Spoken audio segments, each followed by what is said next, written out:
Welcome back, campers. For our final activity in Hands-On with Wool, we're going to be making felted wool marbles.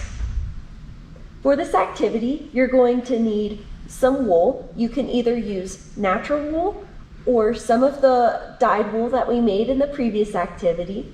You'll also need a pair of scissors and then a bowl of warm, soapy water.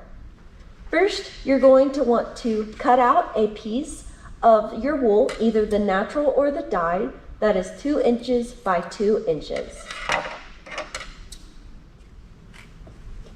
From there, you're going to want to pull the fibers apart as if you were making a fluffy cloud or some State Fair cotton candy.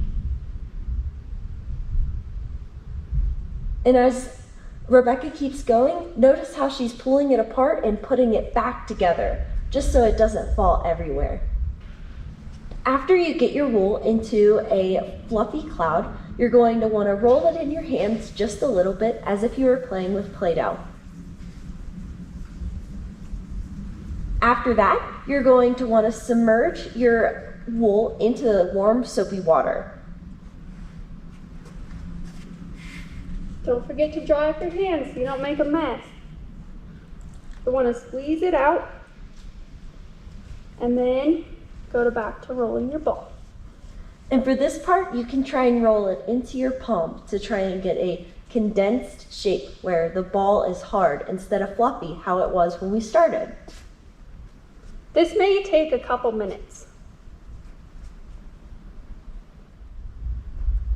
After you're done, you'll want to let your marbles dry. Once they're dry, you can either play with them or use them in other felt crafts.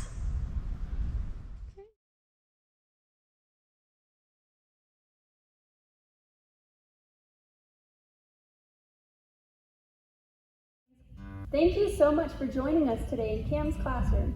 We had so much fun working with wool with you today. We'll see you next time in CAMS classroom. Don't forget to apply to be a Junior State Fair ambassador. Go Rams!